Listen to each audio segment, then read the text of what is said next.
All right, Tuberose. If you're a woman, are you a fan? If you're a man, are you a fan? Or if you're not a fan, please put a comment down, let me know. For me, Tuberose and a lot of other white flowers were a little more challenging, just like Rose was, but I've been a fan of Rose for a while. And last 2-3 years, I've really opened up to white flowers, especially Tuberose. Today I have 11 of my favorite Tuberose fragrances that I'm going to tell you all about. So if you're curious to learn about these fragrances, then please stay tuned.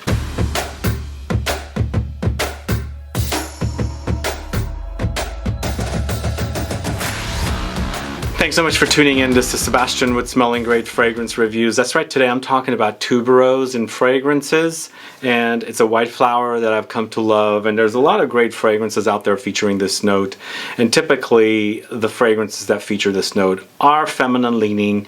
But as I was saying, yes, in the last 2-3 years, even 4 years, I started dabbling into the white flowers, and I really do love Tuberose. And I'm going to tell you all about these fragrances, but before we do that, if this is your first time tuning into this channel and you still haven't subscribed, please click the subscribe button below and also click the bell so you'll be notified for future videos and giveaways. So my family was not a Tuberose family. My family was a gardenia family. My mom and dad loved gardenias. In fact, my dad gave my mom gardenias all the time. Gardenias were always in our house, and you can smell gardenias all the time, and I love the smell anyway. But as I was saying, I was not really a fan of perfumes with white flowers, especially Tuberose, gardenia, and jasmine. I have opened up to them. The very first time I actually really started looking into Tuberose, I was going to film school, and I was watching a lot of older films. And one of the films that I was watching, in fact, I actually shot scenes from the film as a project for one of my classes, was Sunset Boulevard.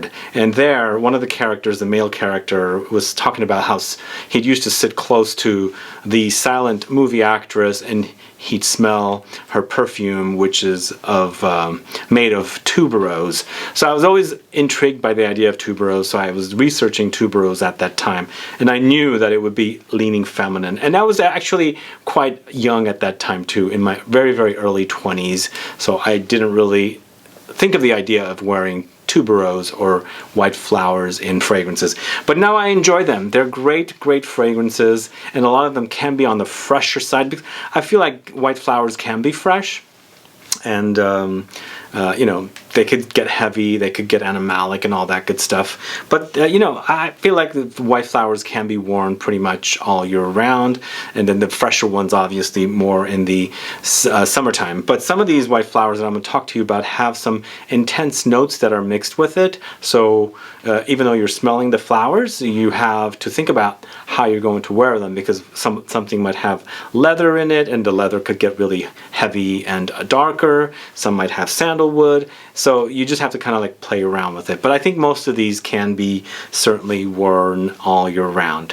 Why don't we go ahead and start off the list with one fragrance from an indie niche house called Sarah Baker, and this is Charade right here. So this one is a fragrance featuring loads of tuberose, but it's very leathery. This one actually has loads of leather, and in fact it's a nice balance of tuberose and leather. And those of you that are men out there that might not like this note or have a challenging time with it might want to start with something like this with leather.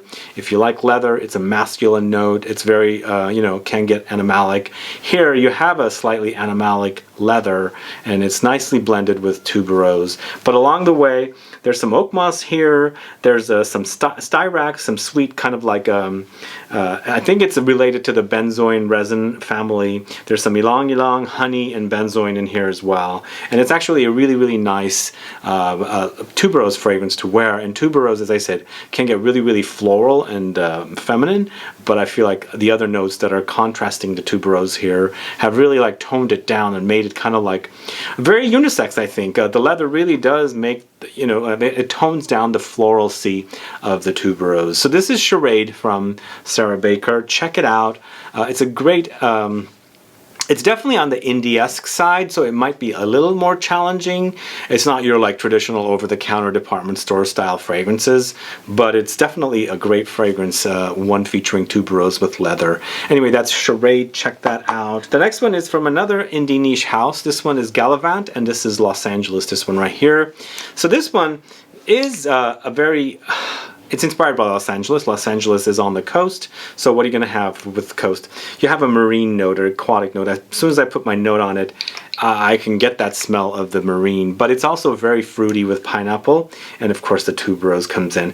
Tuberose, I feel like, is prominent here, but I feel like the C notes just totally surrounds all the other notes, like it covers it up. So even though you're smelling tuberose, you're smelling it with the C. Even though you're smelling pineapple, you're smelling it with the C. So that's the kind of fragrance of this, because for me, I'm so sensitive to marine notes that I can immediately smell it without smelling everything else. That's something that happens, probably that happens to you as well. Whatever you're sensitive to, you're going to probably pick that up the most, and that's what I pick up here. So it's very aquatic for me. It's an aquatic, tuberose, pineapple. There is some cypriol here. I totally picked that up as well, and I really like this note. It kind of darkens things up, kind of sort of like patchouli, but not quite.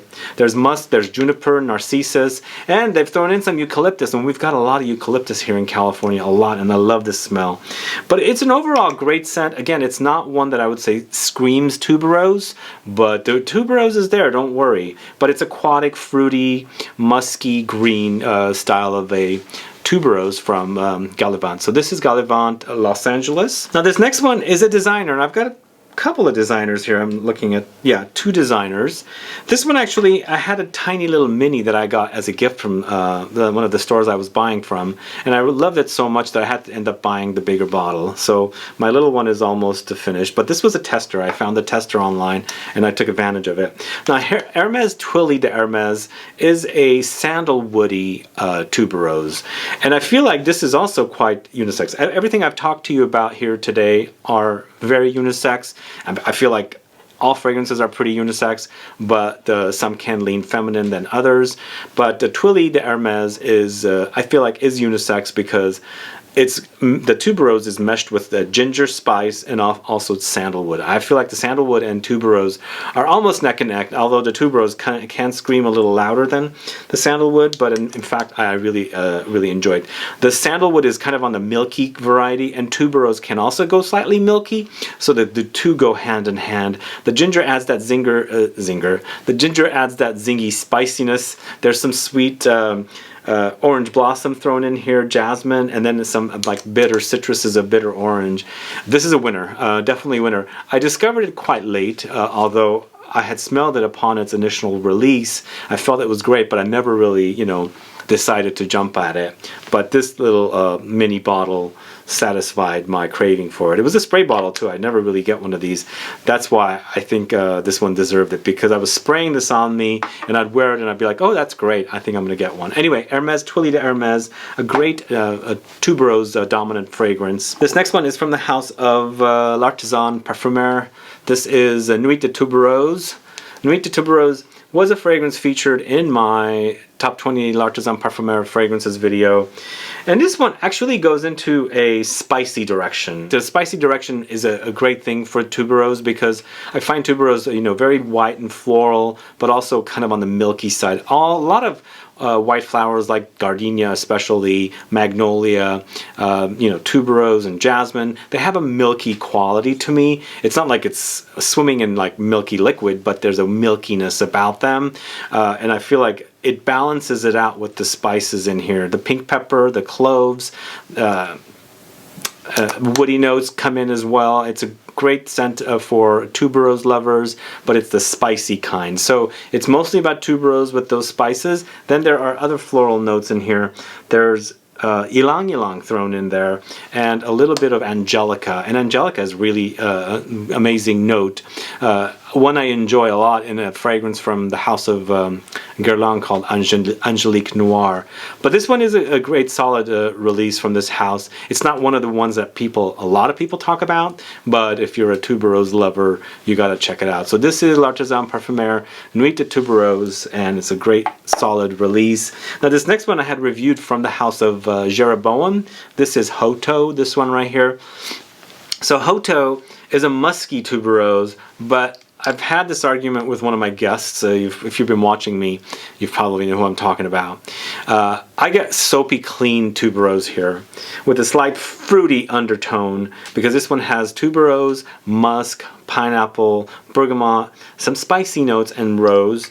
But I feel like the contrast of musk with the tuberose gives me not necessarily like hand soap, almost like laundry soap. It smells like laundered clean fabrics, laundered clean bedding, laundered clean towels and things like that. You know, after the towels and the bedding has like gone through the dryer, you take it out and there's a whiff of that fragrance. That's what I get with this one. It's just how I get it, and I think it's because of that musk note in here. It's a clean musk, but it's a nice contrast to that tuberose, whereas tuberose can be really strong and pungent, the musk tones it down. But there is that pineapple note in here as well, and it has some fruity undertones.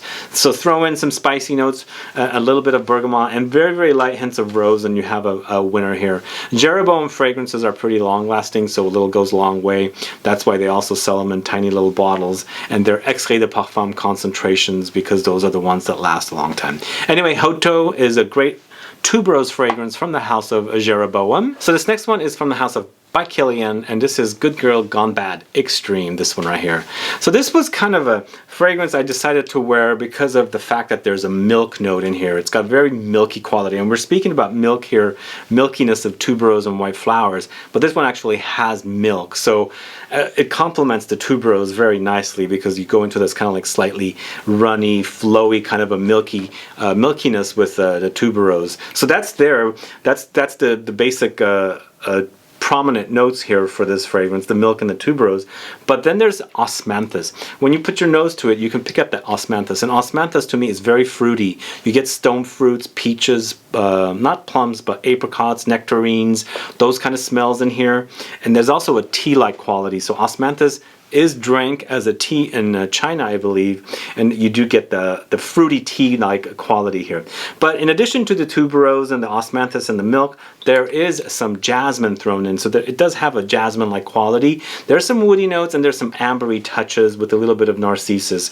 This actually is really great, and on me, even though it's kind of like a feminine-leaning fragrance, it gets very musky, and it gets kind of like ambery. I bring out the ambery touches. So in the end, it's tuberosy, it's jasmine-y, but the fruitiness comes out with the amber and the woody notes. It's a great scent. It leaves a great trail, but once again, it's not. I don't find this brand to be like beast mode ever. None of the fragrances from Kilian are, at least to me. I do have a beast mode fragrance coming up, a tuberose one, but none of the ones from here. But there's an elegant quality about the fragrances, and it just really is wonderful about by Kilian. And the thing I was going to say was this has a great trail. The trail I leave behind is really, really sexy. Anyway, Good Girl Gone Bad Extreme is another great tuberose fragrance for you to try. All right, guys, 5 more to go, and this next one is also a designer. I think this is the second and last designer that I have in this list. This is from the house of Alexander McQueen, and this is McQueen EDP. So this is the EDP Eau de Parfum version of this fragrance. The original is in a beautiful black, kind of like a, I don't know what do you call it, like a, almost like an ostrich or some kind of a bird with its feathers on it. So it's a gorgeous looking bottle, but that's the extrait de parfum version, so it's a lot pricier. This one actually is a EDP version, and it's a lot less inexpensive than that fragrance. But this one features tuberose, loads of it, and loads of orange blossom in here. I get like loads of orange blossom and then some jasmine. So there is a kind of like a fresh, almost like orange citruses kind of a quality, but it's all tuberose, jasmine, and orange blossom, loads of Ylang-Ylang, and there's some spiciness thrown in there with some pink pepper and cloves. It's a great scent. I have a full review of this one, and I quite enjoy this fragrance a lot. In fact, this series is really, really nice because it does focus on tuberose and white flowers. Again, very feminine leaning, but try it out, wear it, because you might bring out some of the masculine touches of it. Either way though, McQueen, by Alexander McQueen EDP is a great, great tuberose. This next one is from the house of Penhaligons, and this is Heartless Helen, this one right here.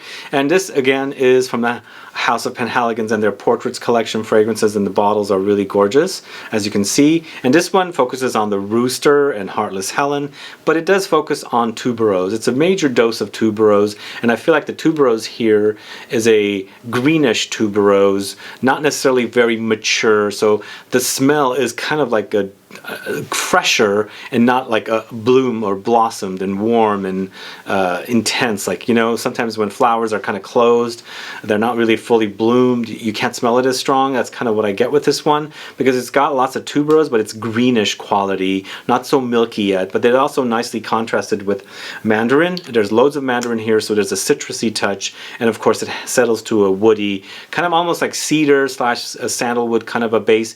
I do get a little bit of like a patchouli like thing happening in the base as well, but overall it's a very, very young, unmature, I was going to say immature, but not mature kind of a tuberose with a nice contrast of like juicy mandarin orange, but really, really great. I feel like this one's perfect for summer. Some of them do get intense, and I have a couple of more intense ones coming up, but this one definitely is great to wear this particular time of the year. So this is Heartless Helen from Penhaligons. All right, this next one is from the house of Diptyque. This is Dosan in the EDP concentration. So Dosan I featured in my fragrances, the Diptyque fragrances video, top 20, and it's one of the fragrances I recently fell in love with from this house. Tuberose, Petitgrain, Musk, Pink Pepper. Similar to Penhaligons, I feel like the tuberose is, again, once again, it's not so mature, so you're not going to get like that pungent smell of tuberose, the intense, milky, kind of a white flower that really kind of like can overwhelm some people if they don't like the white flower. So in the end, you're getting a greenish touch here, and also a green quality from Petitgrain. There's a huge Petitgrain note here, and Petitgrain I've spoken a lot about. It's the green leaves of the citrus tree, and then you have musk and pink pepper. So there's a light spiciness about this one, not a lot, but also the musk note in here once again kind of gives it a very clean, soapy kind of a quality. So almost like the Petitgrain meshed with the tuberose in here, almost acts like it could be like orange blossom or neroli or something as well, but you are definitely dealing with tuberose. But a great scent. I've only played around with the EDP, which this is, in the dark bottles. That there's an EDT version, which is a lighter, which I feel like can be a lot more appropriate to wear in warmer weather, but this one has some depth to it, some density to it that I really enjoy. Dosan from Diptyque, EDP is another one for you to try. So the next two are more intense fragrances, and I feel like you gotta go easy on the trigger, but the next one right up is one that I think you can totally get away with wearing in the summertime, because you have here coconut and eucalyptus in the notes. Can you guess what I'm talking about? It's probably the most popular tuberose fragrance out there, and it's from the house of Frederic Malle, and this is Carnal Flower. So Carnal Flower is tuberose, is eucalyptus, is jasmine, is coconut. Those are the four driving notes in this fragrance, and I feel like there is a slight beachy undertone because of the coconut, but then again it's a curveball with eucalyptus, because beachy I think of like, you know, Hawaii or islands and tropical, but then coconut, I mean, but then eucalyptus I feel like it's, you know, California, where really we have beaches, but they're not like beaches where you can go and lay out, and we have a lot of eucalyptus trees on the coast here. So I feel like you have kind of like a beachy kind of a quality happening, but the greenish kind of like almost like menthol like eucalyptus note contrasting with the tuberose. So it's kind of a curveball, but it really does work. Dominic Ropion has created a very, very amazing fragrance here, and probably one of the most popular fragrances ever in the niche world, if not for Frederic Malle. But see, this is also has citruses of orange blossom and Ylang-Ylang. Interesting, like just like the last one, we were talking about Dosan, contrasting tuberose with Petitgrain. Here, we don't have Petitgrain, but we actually have orange blossom. So when you smell this fragrance and when you wear it, there is like orange blossomy kind of thing happening. If you like orange blossom and you're a man and you have a hard time with, you know, tuberose and jasmine and things like that, try anything that's tuberose with orange blossom or any citrus kind of a note like Petitgrain, because it can kind of like train your nose to actually appreciate this, you know, this tuberose note to wear. And once you get to love it, you'd want to wear it, because you know, I get tired of wearing the same kind of fragrances over and over again. So sometimes I need a change, and a white flower is so different than like lavender for a fougere or something like that. Anyway, Carnal flower is an amazing scent. That is another one for you to try. Last but not least, this one I've spoken a lot about, featured in a lot of different, you know, beast mode videos. Here we have Frank BOCLET's Cocaine. Now I left this one off of my beast mode florals video intentionally because I knew I was doing this video, and also I featured it a lot, and I wanted to feature some other fragrances in that video. But I'm putting it here because it is, after all about tuberose. This is like one of the beastliest tuberose fragrances that you can ever put your nose on. It's also very masculine for tuberose. Very, very masculine. So this one has loads of tuberose, Monoi oil, lily, the fruit, and I feel like those three notes are what's running the show. You smell them as soon as you put your nose on it, the tuberose, the Monoi oil, and lily. But when it settles on you, you get some caramelly touches, some tobacco. Of course, it's vanillic. It's very vanillic. Orchid, patchouli, loads of stuff. Just be careful with this one also. I do want to point that out. Do not ever spray it on a white anything, because it's the darkest juice ever. And if you stain your clothes with it, if you spray it, you're going to stain your clothes with it. But if you want a long-lasting, 48-hour-long fragrance, all floral, all tuberose, very masculine floral fragrance, beast mode, you got to try Cocaine. Cocaine really is a one intense tuberose fragrance, and I feel like it's one of my favorite tuberose fragrances, and I should let you guys all know about. Anyway, those are my favorite tuberose fragrances. What do you think, guys? Are you enjoying tuberose, or are you still having challenging time? And if you hate this note, please do let me know, because I know some people out there do hate this note. I mean, I used to hate it at one time. Not hate it as a smell, because I've always loved the flower and it smelled great, but to wear. But you know, your palate opens up, and mine totally has, and I really love this note a lot, and it's a great note, and it's definitely a note that's really wonderfully used in perfumery. I mean, it has to be, because the flower itself smells amazing. When you have that smell and you can transfer it into an actual perfume you can wear, it's the most amazing thing. Anyway, let me know your thoughts on these fragrances. Have you tried them? Do you like them? Do you hate them? Maybe you don't even like this note and you love it, and you have more fragrances from featuring tuberose and I need to know about. So if you have any tuberose fragrances that you're fans of, please list them down in the list. So I'd like to find out for future videos. And also, as the last thing, I don't own every fragrance, and when you see a video of mine and I have left off something that you really love, don't just come back to me and say, oh my god, I can't believe you left it off. I don't own it. If I don't own it, I can't really show it in a video. Anyway, thanks so much for watching today. If you have any questions or comments, please list below. Otherwise, please like this video. Please share it. Follow me on Facebook, Twitter, and Instagram, and I'll be back with more videos very soon. Have a good one. Goodbye.